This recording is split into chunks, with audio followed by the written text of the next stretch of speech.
Doktora Clarissa Manalo, sa harap ng lahat ng mga pamilyang tinutulungan ninyo, ipinapahayag ko ang inyong suspensyon. Ang isang doktor na pumatay ng pasyente ay hindi karapat-dapat sa titulong ito. Ang boses ni Don Roberto ay matinig, humahawi sa ingay ng mga taong kanina lang ay masayang nagdiriwang. Napatigil ang tibok ng puso ni Clarissa. Ang hawak niyang laso para sa pagbubukas ng Mother and Child Center ay tila naging kadenang pumupulot sa kanyang mga kamay. Sa isang iglap, ang marangyang lobby ng ospital ay napuno ng mga nagkukumahog na reporter at nagnangalit na pamilya ng pumanaw na pasyente. Ang bawat flash ng camera ay tila kidlat na humahati sa kanyang pagkatao. Tumingin si Clarissa sa mga nanay na kanyang pinangakuan ng libreng tanganganak. Ang kanilang mga mata ay hindi na puno ng pag-asa, kundi ng put. "Don Roberto, mali ito! Wala akong kinalaman sa maling gamot!" Boses ni Clarissa pilit na kumakawala sa gitna ng mga security guard. "Ang ebidensya ay hindi nagsisinungaling, Clarissa." Malamig na sagot ni Don Roberto habang inilalabas ang isang folder. "Ang iyong lagda ang nakatatak sa prescription chart. At ayon sa ating records, ikaw lang ang may access sa warehouse sa oras na iyon." Isang bote ng tinta ang biglang tumapon mula sa isang nagagalit na kamag-anak. Tumama ito sa puting-puting blouse ni Clarissa. Ang pulang likido ay dumaloy sa kanyang dibdib, animoy sugat na hindi humihilom. Sa sandaling yun, ang lahat ng sakripisyo niya sa nakaraang 7 taon, ang mga gabing walang tulog, ang mga pasyenteng kanyang itinaguyod, ang bawat sentimong kanyang naipon para sa center na ito, ay gumuho sa isang kisap mata. Pero ang mas masakit ay ang napansin niya sa folder na hawak ni Don Roberto. Ang kanyang lagda sa dokumento ay hindi kanyang tunay na pirma. Iba ang pagkakapirma ng kanyang pangalan, mas matulis, mas diin ang bawat linya. Sino ang gagawa nito? Bago pa man siya makasagot, isang pamilyar na anino ang humawi sa mga tao. Huminto ang lahat. Si Joaquin. Ang lalaking 7 taon na niyang kinalimutan, ang lalaking itinuring niyang traidor sa kanyang puso, ay naroon. Suot ang uniforme ng isang head nurse, diretsyong tumingin si Joaquin sa kanya. Hindi sa Don, hindi sa mga kamera, sa kanya lang. Hindi niya pinirmahan ang dokumentong yan, wika ni Joaquin. Ang boses ay kalmado pero may diin na nagpatigil sa Don. Dahil sa oras na nakasaad sa record na yon, kasama ko siya sa kabilang gusali. Nag-aayos ng mga supply para sa operasyon. Napaatras si Don Roberto. Ang kanyang muka ay bahagyang namutla. "Joaquin, huwag kang makialam. Ikaw ay hamak na nurse lamang." "Hamak na nurse?"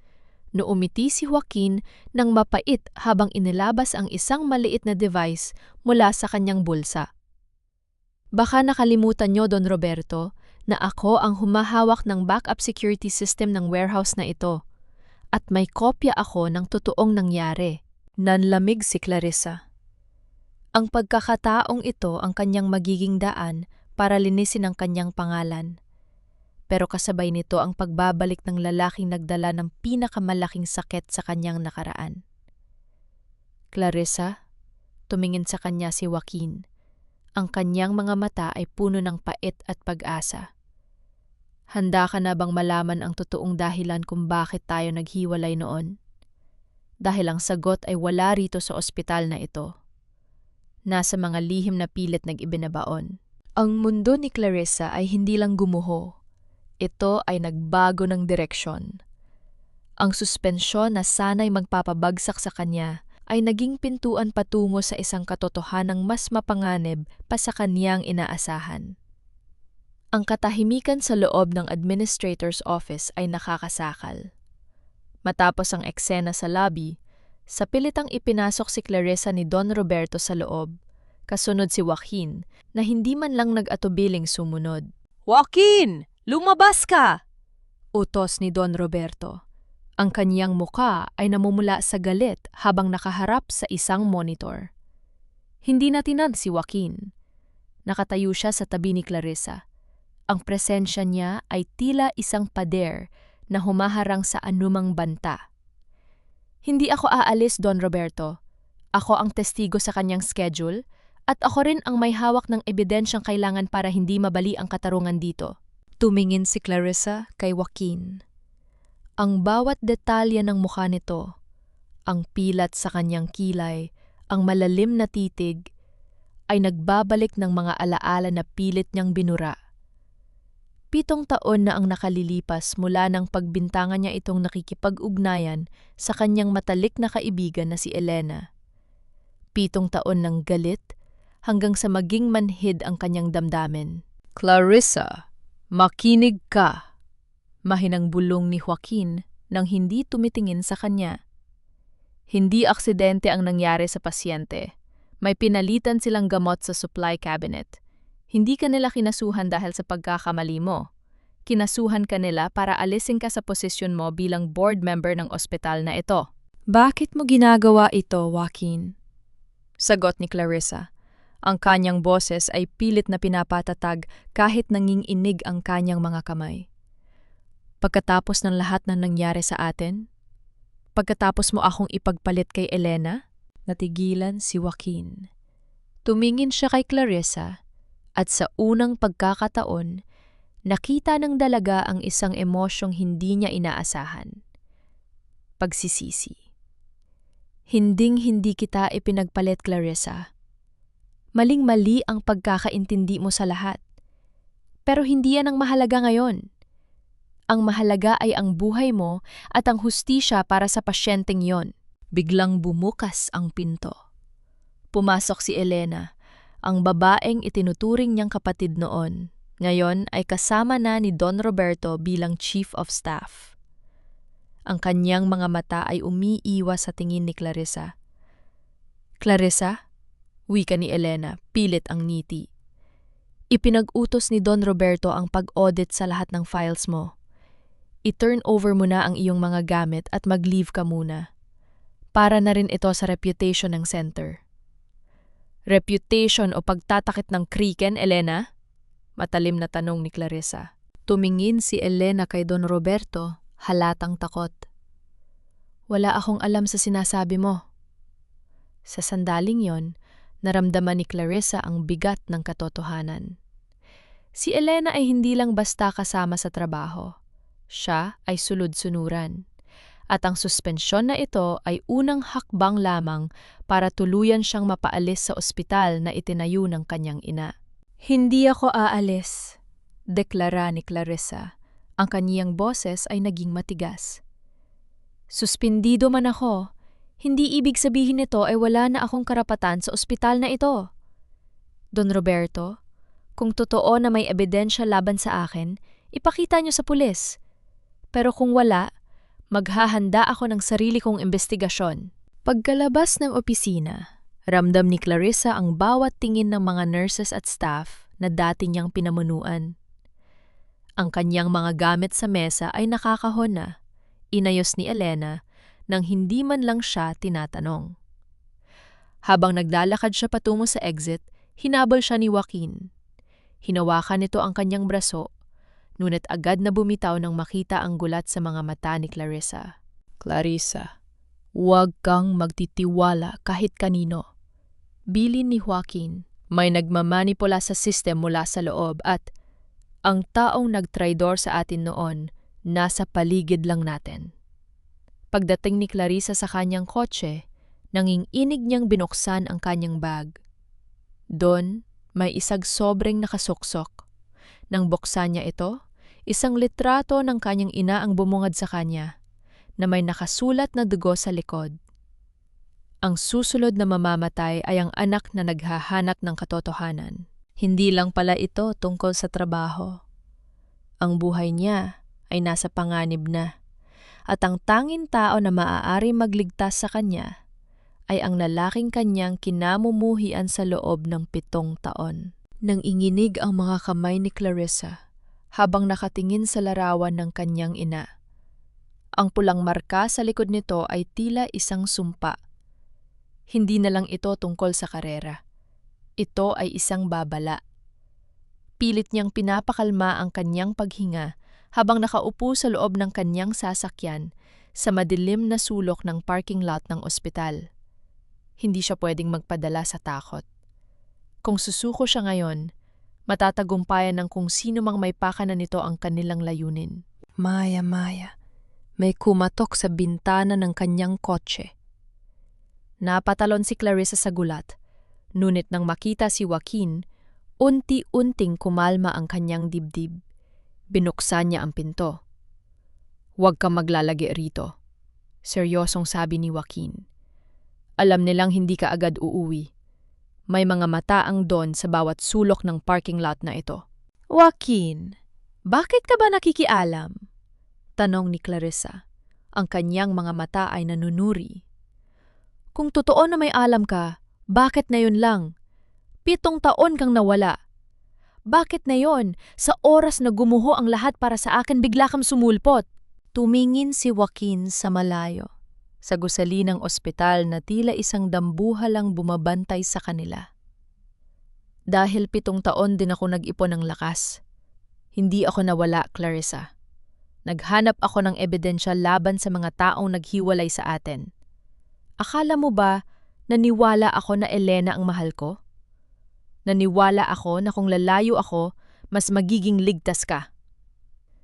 Natahimik si Clarissa. Ang mga salitang ito ay parang mga piraso ng puzzle na hindi tugma. Ligtas? Ano ang ibig sabihin ni Joaquin? "Tingnan mo ito." Inilahad ni Joaquin ang isang kopya ng dokumento na kinuha niya sa files ni Don Roberto kanina. Ito ang record ng prescription kung saan nakalagay ang pirma ni Clarissa. Kinuha ito ni Clarissa. Sa ilalim ng liwanag ng street lamp, tiningnan niya ito ng mabuti. Ang pirma, tama ang pagkakasulat ng pangalan ko, pero ang slant ng pen, mali. Ang gawi ng pagpindot sa papel ay hindi akin. Ako ay right-handed, pero ang pagkakapirma na ito ay ginawa ng isang taong sanay sa left-handed stroke. Nanlaki ang mga mata ni Joaquin. Left-handed? Sino sa mga staff natin ang left-handed? "Si Elena," mahinang bulong ni Clarissa. Ang kanyang puso ay parang pinupunit. Si Elena, ang babaeng kanyang pinagkatiwalaan ng kanyang mga sikreto, ng kanyang mga plano para sa center, ang mismong taong kanyang itinuring na kapatid. "Hindi lang yon," dagdag ni Joaquin. "Kinausap ko ang head ng pharmacy kanina. Ang batch ng gamot na ginamit sa pasyente ay hindi galing sa official supplier natin. Galing ito sa isang black market na konektado sa mga proyekto ni Don Roberto sa labas ng bansa. Kailangan nating patunayan ito," determinadong sabi ni Clarissa. Ang kanyang takot ay napalitan na ng galit. "Kung may ebidensya laban sa pirma, kailangan natin ang access sa original logbook ng pharmacy. Doon nakatala ang totoong pumirma sa pag-release ng gamot. Kahit sarado na ang center, may access ako sa basement server," ani Joaquin. "Pero kailangan nating mag-ingat. Kung malaman nilang nandoon tayo, hindi lang suspensyon ang abot natin." Habang binabaybay nila ang daan pabalik sa ospital, sa pagkakataong ito ay gagamit sila ng service entrance, isa't itim na sasakyan ang biglang humarang sa kanilang daan. Mula rito ay bumaba ang 2 lalaki na nakasuot ng itim. "Clarissa, huwag kang bababa," utos ni Joaquin. Ang kanyang kamay ay mabilis na humawak sa gear shift. Ngunit huli na. Isa sa mga lalaki ay kinalampag ang bintana habang ang isa naman ay sinimulang buksan ang gulong ng sasakyan. Ang gabi na dapat sana ay magbibigay sa kanila ng kasagutan ay nagiging isang bitag. "Tayo na ang susunod na biktima," bulong ni Joaquin. Ang takot na nadarama ni Clarissa ay napalitan ng adrenaline. Habang kinakalampag ng mga lalaking nakaitim ang kanilang sasakyan, mabilis na iniliko ni Joaquin ang manibela. Sa isang mabilis na maniobra, Nagawang makaewas ng sasakyan at mabilis na humararot palayo sa main road, patungo sa eskinita ng barangay na alam niyang hindi papasukin ng malalaking sasakyan na mga tauhan ni Don Roberto. Sino sila? Bakit nila tayo sinusundan?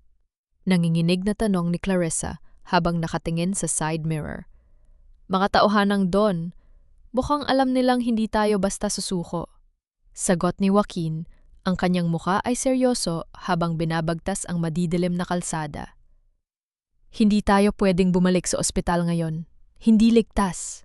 Ilang minuto ang lumipas bago sila huminto sa isang abandonadong sari-sari store sa dulo ng bayan. Dito, huminga ng malalim si Clarissa. Ang kanyang isip ay bumabalik sa nakaraan, sa mga gabing puno ng tawanan kasama si Joaquin at Elena bago nagbago ang lahat. Joaquin! Simula ni Clarissa, ang boses ay mahina. Sabi mo, may ipon kang ebidensya. Kung totoo ang lahat ng ito, bakit ngayon lang? Bakit kailangan pang may mamatay na pasyente bago mo ilabas ang totoo? Tumingin si Joaquin sa kanya.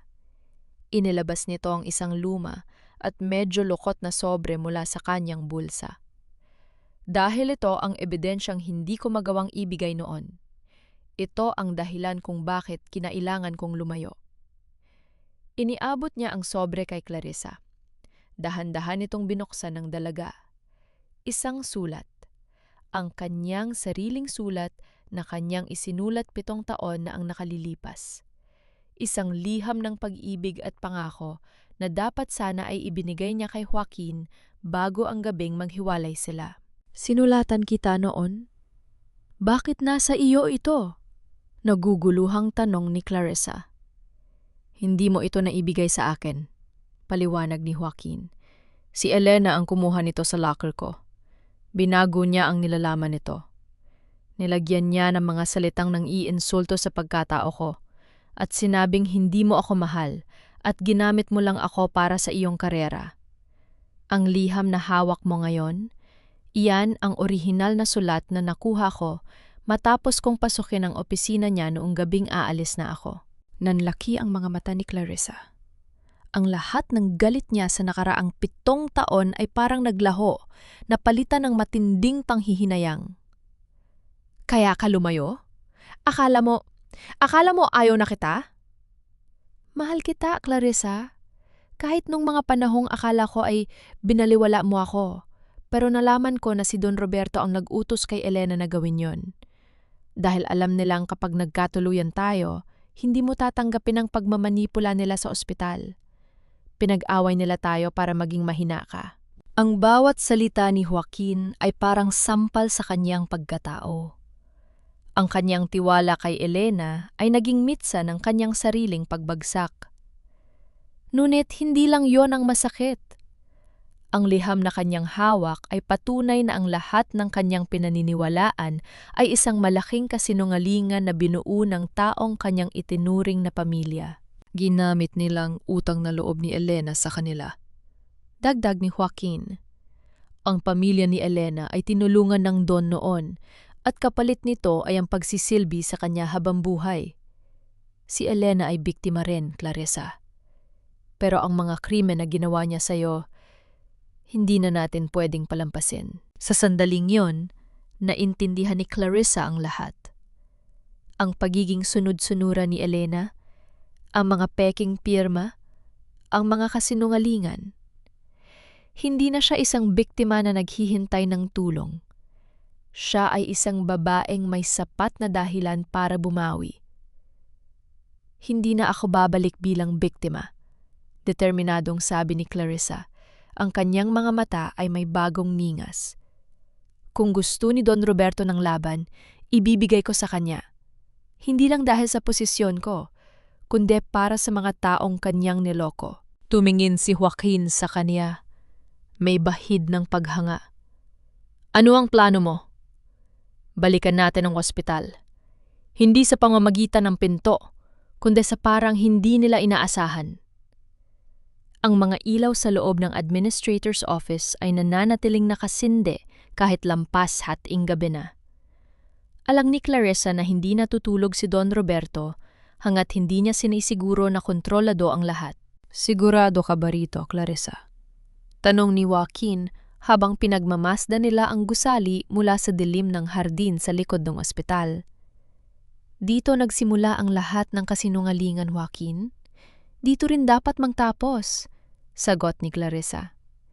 Ang kanyang suot ay hindi na ang puting blouse na nadungisan ng tinta, kundi isang simpleng itim na jacket na nagtatago sa kanyang pagkatao. Gamit ang emergency key na itinago ni Joaquin mula sa kanyang panahon bilang head nurse, tahimik silang nakapasok sa service elevator. Paglabas nila sa ikatlong palapag, agad silang dumiretso sa opisina ni Elena, ang Chief of Staff. Doon, naabutan nila si Elena na abala sa pag-aayos ng ilang mga dokumento. Nang makita niya sina Clarissa at Joaquin, muntik nang mahulog ang mga hawak niyang papel. Clarissa? Joaquin? Anong ginagawa niyo rito?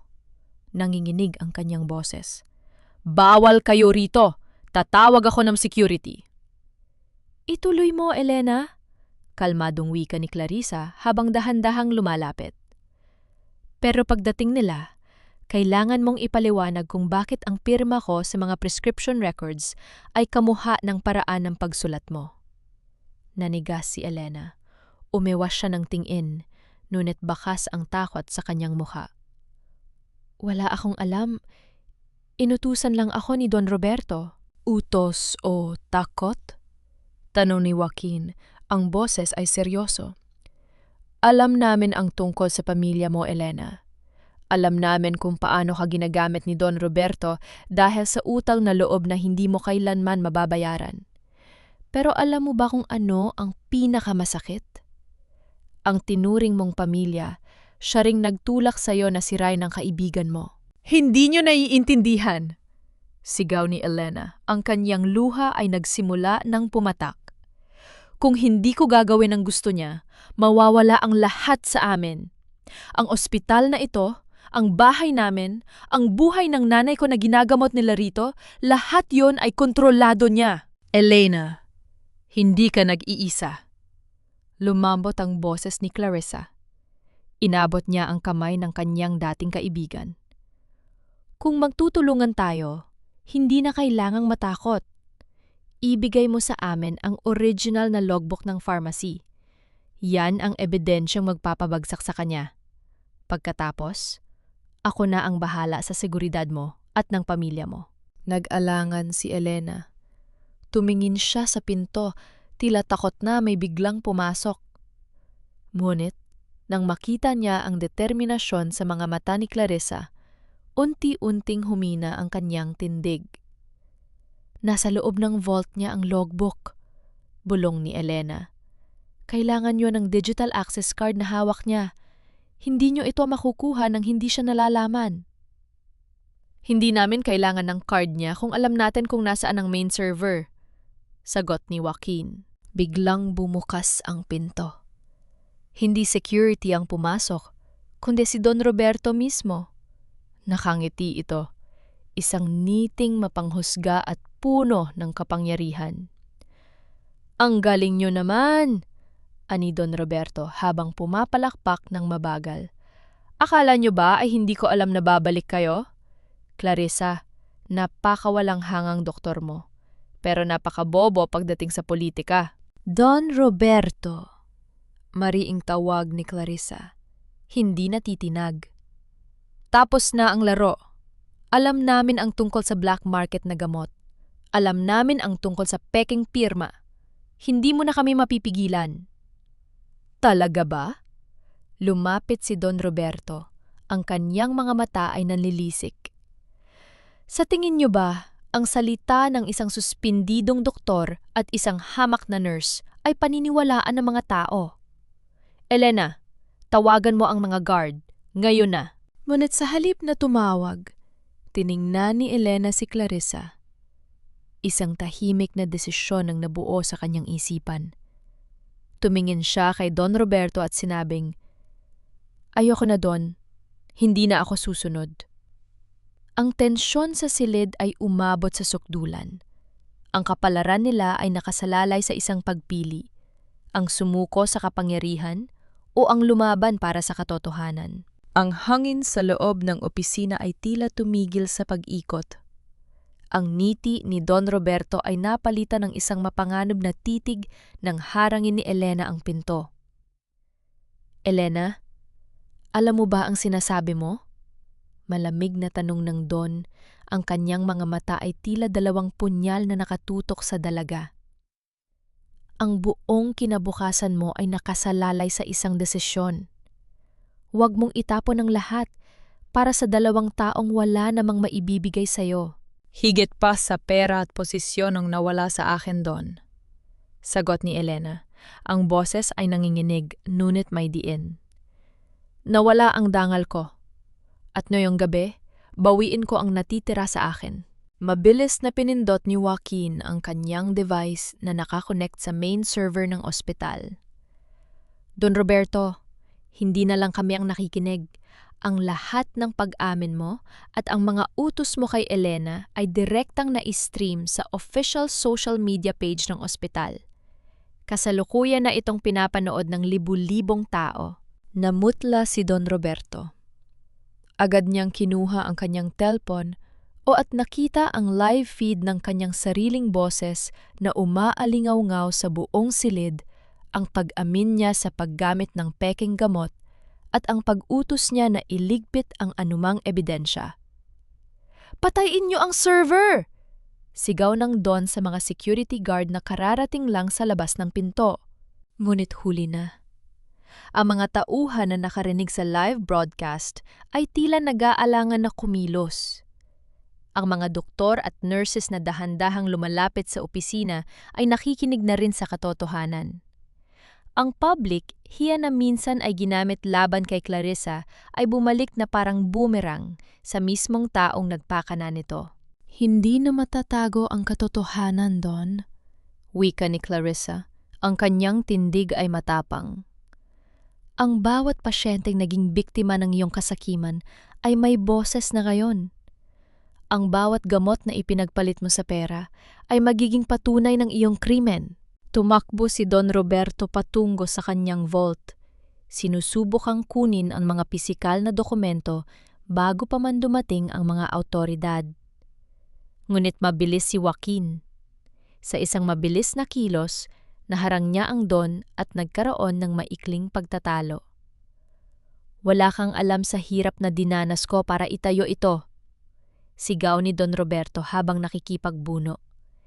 "Itinayo mo ito sa ibabaw ng mga bangkay," sagot ni Joaquin habang pinipigilan ang braso ng Don. Sa gitna ng kaguluhan, nakuha ni Clarissa ang logbook mula sa nakabukas na vault. Binuksan niya ito at bumungad ang listahan ng mga pekeng gamot na pinasok sa inventory. Nakatala doon ang pirma ng Don, hindi ang sa kanya. "Narito ang ebidensya," sigaw ni Clarissa sa mga tao sa labas. Dumating na ang mga pulis sa lobby. Ang ingay ng mga sirena ay tila musika para sa mga biktima ng inhustisya. Dinala si Don Roberto palabas ng ospital habang nakayuko. Ang kanyang kapangyarihan ay naglaho na parang bula. Ngunit habang inilalabas ang Don, tumingin siya kay Clarissa. "Akala mo ba tapos na? Ang mga taong pinatay ko para sa posisyong ito ay hindi lamang mga pasyente. Clarissa, ang iyong ina, siya ay hindi namatay sa sakit. Siya ay pinatahimik." Natigilan si Clarissa. Ang kaniyang ina, ang babaeng nagturo sa kaniya ng lahat ng kaniyang alam, ay biktima rin pala ng Don? Ang kaniyang mundo ay muling yumanig. Ang tagumpay na kaniyang nakamit ay nagbukas lamang ng isang mas malalim at mas madilim na lihim. Si Joaquin ay lumapit kay Clarissa at hinawakan ang kaniyang balikat. "Hindi pa tapos ang laban, Clarissa. Pero ngayon, alam na natin kung ano ang ating hinahanap." Sa kabila ng ingay at kaguluhan, tanging ang presensya ni Joaquin ang nagbibigay ng kalma sa dalaga. Ngunit ang lihim tungkol sa kanyang ina ay nagtanim ng bagong mitsa ng galit at paghahanap ng katarungan sa kanyang puso. Ang pag-aresto kay Don Roberto ay naging mitsa ng malaking pagbabago sa ospital. Sa loob ng ilang araw, ang Mother and Child Center ay naging sentro ng investigasyon. Ngunit para kay Clarissa, ang tagumpay na ito ay walang kahulugan hanggat hindi niya nalalaman ang buong katotohanan tungkol sa kanyang ina. Nakaupo si Clarissa sa opisina na dati ay pag-aari ng Don. Ang kanyang mesa ay puno ng mga lumang medical records mula 7 taon na ang nakalilipas. Sa tabi niya, tahimik na nagbabantay si Joaquin. "Clarissa, magpahinga ka muna," malambot na sabi ni Joaquin habang naglalapag ng isang tasa ng mainit na kape. "2 araw ka nang hindi natutulog. Hindi ka makakapag-isip ng maayos kung sarili mo ang isasakripisyo mo." Umiling si Clarissa. "Hindi ako titigil, Joaquin. Sabi ng Don, pinatahimik ang nanay ko. Bakit? Ano ang nakita niya na kinatatakutan ng Don?" Binuksan ni Clarissa ang isang confidential file na nakuha niya mula sa vault. Ito ay isang autopsy report na hindi kailanman inilabas sa publiko. Habang binabasa niya ang mga detalye, unti-unting nanlaki ang kanyang mga mata. Ang sanhi ng pagkamatay ng kanyang ina ay hindi cardiac arrest gaya ng nakasaad sa death certificate. May mga bakas ng gamot na hindi kailanman ipinapagaget sa mga pasyenteng may kondisyon ng kanyang ina. "Joaquin, tingnan mo ito," nautal na wika ni Clarissa. "Ang gamot na ito ang gamot na ginagamit sa mga pasyenteng may malalang respiratory failure. Bakit ito ibinigay sa nanay ko?" Lumapit si Joaquin at maigi nilang sinuri ang file. Kung ibinigay ito sa kanya, ibig sabihin ay sinadya siyang patahimikin. Pero sino ang doktor na pumirma sa order na ito? Pagtingin nila sa signature line, ang pangalan ay hindi sa Don. Ito ay isang pangalang matagal na nilang hindi naririnig. Dr. Aris Valderrama, ang dating mentor ng kanyang ina at ang taong itinuring na kanang kamay ng pamilya nila noon. "Si Tito Aris?" Hindi makapaniwalang tanong ni Clarissa. "Hindi maaari. Siya ang tumayong ama sa akin nung wala na si Daddy. Siya ang naghikayat sa akin na magmedisina." "Kailangan nating hanapin si Dr. Valderrama," sagot ni Joaquin. "Simula nang mawala ang nanay mo, bigla siyang nag-resign at lumipat sa isang probinsya.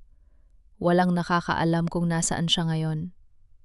Habang abala sila sa pagsusuri, biglang tumunog ang telepono sa opisina. Hindi ito ang office line kundi ang personal na cellphone ni Clarissa. Isang private number. "Hello?" sagot ni Clarissa. "Clarissa." Isang boses ng matandang lalaki ang narinig sa kabilang linya. Puno ito ng takot at panginginig. "Huwag mong hahanapin ang mga sagot na hindi mo kayang dalhin. Ang pagkamatay ng nanay mo ay nakabaon sa kasaysayan ng ospital na ito. Kung ipagpapatuloy mo ang paghuhukay, baka ikaw naman ang isunod nila." "Sino ito? Dr. Valderrama?" tanong ni Clarissa, ngunit ang narinig lang niya ay ang pagputol ng linya. "Sino yon?" tanong ni Joaquin. "Siya iyon," sagot ni Clarissa. Ang kanyang boses ay punong-puno ng determinasyon. "At alam ko na kung saan ko siya mahahanap. Ang address na nakasaad sa huling bayad ng ospital para sa kanyang retirement fund ay nasa isang maliit na mansyon sa Tagaytay." "Clarissa, delikado yon. Maaaring bitag ito," babala ni Joaquin. "Kahit bitag pa ito, pupuntahan ko," deklara ni Clarissa. "Hindi na ako natatakot sa mga anino. Oras na para liwanagan ng lahat." Sa kabila ng panganib, alam ni Clarissa na ang bawat hakbang niya palapit sa katotohanan ay paglapit din sa katarungan para sa kanyang ina. Ngunit sa paglabas nila ng ospital, isang itim na van ang tahimik na sumunod sa kanila. Isang paalala na ang mga kaaway ng kanyang ina ay buhay pa at hindi hahayaang mabunyag ang madilim na lihim ng nakaraan. Ang malamig na hangin sa Tagaytay ay hindi nakapagpalamig sa tensyon sa loob ng sasakyan. Habang tinatahak ni na Clarissa at Joaquin ang zigzag na daan, ang itim na van na sumusunod sa kanila ay hindi humihiwalay. Parang isang aninong ayaw silang tantanan. Dito ang direksyon, wika ni Joaquin, nakatingin sa GPS habang hawak ang manibela. Pero Clarissa, kung may mangyari sa atin, tiyakin mong maipapadala mo ang lahat ng ebidensya sa media. Hindi tayo mamamatay dito, Joaquin. Sagot ni Clarissa. Ang kanyang mga mata ay diretso sa malayo. Kailangan nating mabuhay para sa hustisya. Huminto sila sa harap ng isang lumang mansyon na nababalot ng makapal na baging. Tahimik ang buong paligid maliban sa huni ng mga kuliglig. Pagbaba nila, agad na sinalubong sila ng isang lalaking nakauniporme ng caretaker. "Sino kayo? Hindi tumatanggap ng bisita si Dr. Valderrama," wika ng lalaki. "Sabihin mo sa kanya, ang anak ni Dr. Elena Manalo ang nandito," matigas na sabi ni Clarissa. Ilang sandali pa, bumukas ang mabigat na pinto ng mansyon. Isang matandang lalaki na nakaupo sa wheelchair ang lumabas. Si Dr. Aris Valderrama. Maputla ang kanyang muka at ang kanyang mga kamay ay bahagyang nanginginig. "Clarissa!" bulong ng matanda. "Bakit ka nandito? Sabi ko sa'yo, huwag kang maghahanap." "Bakit, Tito Aris?" tanong ni Clarissa. Ang kanyang boses ay puno ng pait. "Bakit mo pinirmahan ang death certificate ng nanay ko? Ano ang ginawa mo sa kanya?" Pumasok sila sa loob. Ang sala ay puno ng alikabok at mga lumang libro. Naupo si Dr. Valderrama sa tapat nila. "Ang nanay mo? Natuklasan niya ang operasyon ng Don. Hindi lang tungkol sa gamot, kundi tungkol sa pagbebenta ng mga organs ng mga pasyente ang hindi na nagigising. Gusto niyang ilantad ang lahat. Pero bago pa niya magawa iyon, inutusan ako ng Don na bigyan siya ng lethal dose." Napasinghap si Clarissa. Ang kaniyang ina ay hindi lang biktima. Isa siyang martir na namatay para sa katotohanan. "Pinilit ako, Clarissa. Pinagbantaan nila ang buhay mo noong bata ka pa." Umiiyak na paliwanag ng matanda. "Sinira ko ang buhay ko dahil sa takot. Kaya ako nagtago rito, naghihintay ng tamang panahon para makapagsalita." Biglang, isang putok ng baril ang umalingaw-ngaw. Isang silencer-equipped na armas. Ang caretaker na sumalubong sa kanila kanina ay bumagsak sa sahig. Sa labas, nakita nila ang mga taong nakaitim na bumaba mula sa van. "Tumakbo kayo!" sigaw ni Dr. Valderrama. "May secret passage sa likod ng library. Yan ang maglalabas sa inyo sa kakahuyan." "Hindi namin kayo iiwan!" sigaw ni Joaquin. "Wala na akong halaga, Clarissa. Ang mahalaga ay ang file na ito." Inilahad ng matanda ang isang flash drive. "Nasa loob nito ang lahat ng pangalan ng mga sangkot. Tumakbo na kayo!" Nang pilitin ni Joaquin na itayo ang matanda, isang bala ang tumama sa balikat ni Dr. Valderrama. Bumagsak ito sa sahig. Kasabay nito ang pagpasok ng mga armadong lalaki sa sala. "Clarissa, kailangan nating gawin ang bilin niya," hila ni Joaquin kay Clarissa. Pilit na kumakawala si Clarissa. Ang kanyang mga luha ay umaagos. Ningit alam niyang kung hindi nila kukunin ang flash drive, ang sakripisyo ng kanyang ina at ni Dr. Valderrama ay mawawala ng kabuluhan. Sa huling sulyap sa matanda, nakita niya ang isang matamis at mapayapang ni E.T., ang pagpapatawad sa sarili. Nagtago sila sa likod ng bookshelf at mabilis na pumasok sa madilim na lagusan. Habang naririnig nila ang mga yabag na mga tauhan ng Don sa loob ng mansyon, hinawakan ni Clarissa ang flash drive. "Hinding-hindi ko ito palalagpasin," bulong niya sa dilim. Ngunit habang tumatakbo sila sa kakahuyan, napagtanto ni Clarissa. Ang mga kaaway ay hindi lang basta mga tauhan. Ang flash drive na hawak niya ay naglalaman ng mga pangalan na maaaring magpabagsak hindi lang sa Don, kundi sa buong sistema na nagtatanggol sa kanya. Ang ulan ay nagsimulang bumuhos. Binabasa ang kanilang mga damit habang sila ay nagtatago sa ilalim ng makapal na mga puno sa kakahuyan ng Tagaytay. Ang bawat kidlat ay nagbibigay ng saglit na liwanag na nagpapakita ng mga lalaking may hawak na flashlight na patuloy na naghahanap sa kanila. "Clarissa, kailangan nating makarating sa highway," bulong ni Joaquin. Humawak siya sa kanyang tagiliran, natamaan siya ng isang ligaw na bala nang tumakas sila sa mansyon. "Joaquin, duguan ka!" Nang inginig na sabi ni Clarissa, habang pinipilit na punitin ang bahagi ng kanyang jacket para gawing benda. "Bakit hindi mo sinabi?" "Ayos lang ako. Ang mahalaga ay ang flash drive na hawak mo," sagot ni Joaquin. Ang kanyang mukha ay maputla, ngunit ang kanyang mga mata ay nananatiling matalim. Iyan ang susi sa lahat. Habang naglalakad sila ng dahan-dahan, isang tunog ng sasakyan ang narinig nila sa malayo. Hindi ito ang van ng mga tauhan ni Don Roberto. Iba ang tunog nito. Mas mabigat, mas pamilyar. "Clarissa? Joaquin?" Isang tinig ang sumigaw mula sa direksyon ng kalsada. Nagtago si Clarissa at Joaquin sa likod ng isang malaking puno. Isang sasakyan ng mga pulis ang huminto at bumaba rito ang isang hepe na matagal ng kaibigan ni Clarissa. Ang mga media teams ay sumusunod din sa likod. "Hepe!" sigaw ni Clarissa. Ang kaniyang boses ay punong-puno ng pagod at kaluwagan. Nang makita sila ng mga pulis, agad silang pinuntahan. Ang mga tauhan ng Don na nakakita sa mga pulis ay mabilis na umurong at sumakay sa kanilang van para tumakas. Hindi na sila naghangad na lumaban pa sa harap ng media. Pagdating sa loob ng sasakyan ng pulis, agad na isinalpak ni Clarissa ang flash drive sa isang laptop na dala ng isa sa mga media reporters. Ang mga dokumento ay bumungad sa kanila. Hindi lamang tungkol sa Don at kay Dr. Valderrama, kundi pati na ang mga pangalan ng mga opisyal ng gobyerno na tumanggap ng suhol para pagtakpan ang mga ilegal na operasyon ng ospital. Hindi lang ito laban sa Don, bulong ni Clarissa habang binabasa ang mga pangalan. Ito ay laban sa isang buong organisasyon. Kinabukasan, ang balita ay sumabog sa buong bansa. Ang Mother and Child Center ay naging sentro ng usap-usapan.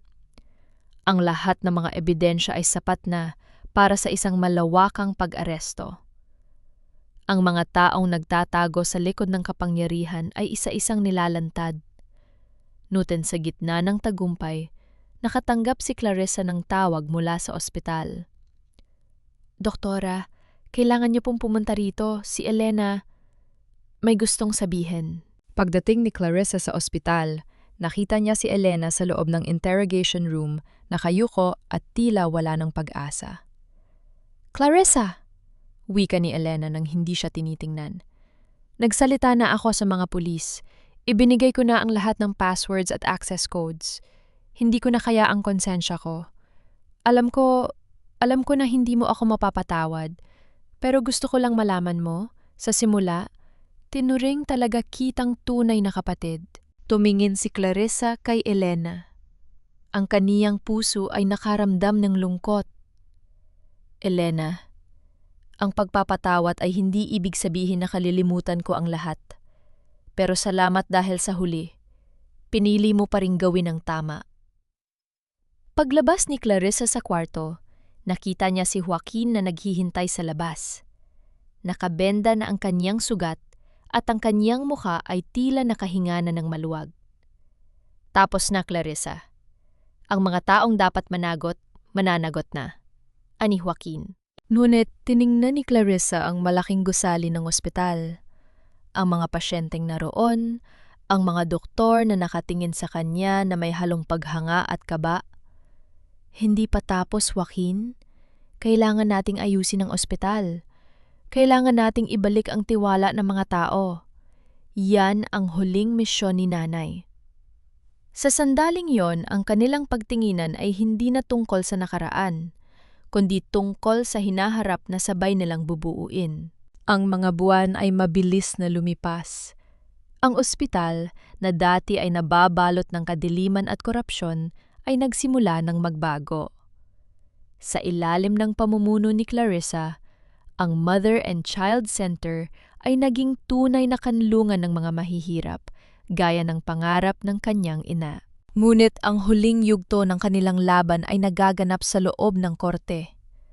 Ang paglilitis kay Don Roberto at sa kanyang mga kasabwat ay naging masalimuot. Ang mga makapangyarihang tao na nakapaloob sa flash drive ay gumawa ng lahat ng paraan para pigilan ang testimonya ni Clarissa at Elena. Sa loob ng courtroom, nakatayo si Clarissa sa witness stand. Ang kanyang boses ay matatag, walang pag-aalinlangan. Ang hustisya ay hindi ibinibigay. Ito ay ipinaglalaban. Wika ni Clarissa sa harap ng hukom at ng madla. Hindi lamang ito para sa aking ina o sa mga biktima ng peeng gamot. Ito ay para sa bawat mamamayang naniwala na ang ospital ay lugar ng paggaling, hindi ng negosyo. Habang nagpatotoo siya, tinitignan niya ang mga mata ni Don Roberto. Sa unang pagkakataon, wala na siyang nakitang kapangyarihan sa mga mata nito, kundi ang isang matandang lalaking nilamon ng sarili niyang kasakiman at takot. Pagkatapos ng matinding pagtatalo ng mga abogado, inilabas ng hukom ang desisyon. Guilty.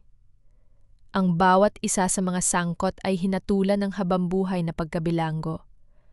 Ang tunog ng martilyo ng hukom ay tila ang huling kumpas na nagtapos sa isang mahabang gabi ng paghihirap. Paglabas nila sa korte, sinalubong sila ng mga mamamahayag, ngunit hindi na sila nagbigay ng pahayag. Gusto na lang nilang mapag-isa. Sumakay si Clarissa at Joaquin sa sasakyan at nagmaneho patungo sa pampublikong sementeryo kung saan nakalibing ang kanyang ina. Sa harap ng puntod, nag-alay si Clarissa ng mga bulaklak na paborito nito, mga puting liryo. "Nanay, nagtagumpay na tayo?" bulong ni Clarissa. Ang kanyang mga luha ay hindi na luha ng sakit, kundi ng kaginhawaan. "Hindi man kita nabawi, ang lahat ng ginawa mo ay hindi napunta sa wala." Hinawakan ni Joaquin ang kamay ni Clarissa. "Sana ay masaya siya para sa atin." Tumingin si Clarissa kay Joaquin. Sa loob ng mahabang panahon, ang kanilang relasyon ay nabalot ng galit at pagdududa. Ngunit ngayong malaya na sila, ang mga sugat ng nakaraan ay nagsimula ng maghilom. "Joaquin," ani Clarissa, "pagkatapos ng lahat ng nangyari, akala ko hindi na ako makakaramdam ng ganito ulit. Ang maniwala sa bukas." "Hinding-hindi na kita bibitawan, Clarissa," sagot ni Joaquin.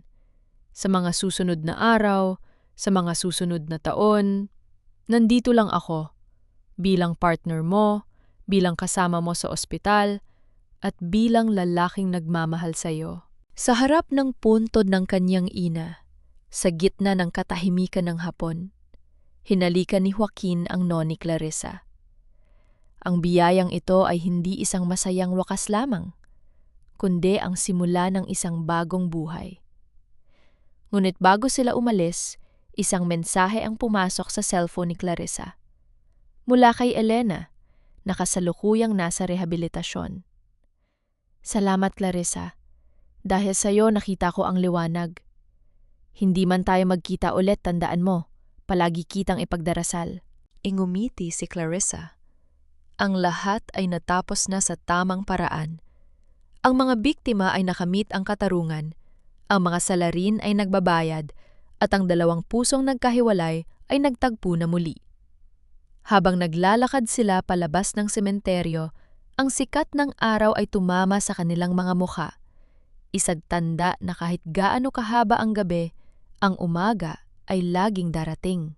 1 taon na ang nakalipas. Ang araw sa Quezon City ay mainit, ngunit ang hangin sa loob ng bagong tayong Mother and Child Center ay presko at puno ng pag-asa. Sa labas ng gusali, isang simpleng marker ang nakadikit sa pader. dedicated to the memory of Dr. Elena Manalo, a beacon of truth and healing. Sa loob ng isang maliit na opisina, nakaupo si Clarissa, abala sa pag-aayos ng mga medical supply para sa libreng klinika ng mga komunidad sa barangay.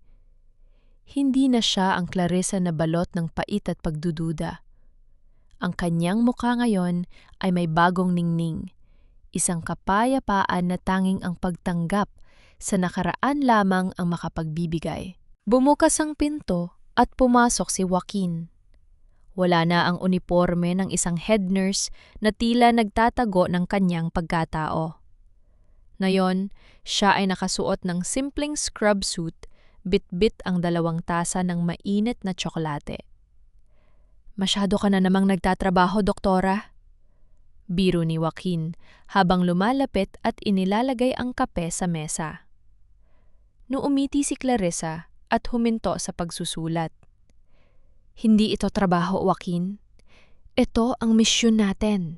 Tumingin si Joaquin sa bintana, kung saan makikita ang mga batang masa yang naglalaro sa garden ng center. Alam mo, noong mga panahong nasa loob tayo ng mansyon sa Tagaytay, akala ko hanggang doon na lang ang lahat. Akala ko hindi na tayo makakalabas ng buhay.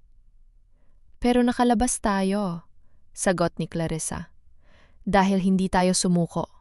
At dahil sa huli, pinili nating magtiwala sa isa't isa.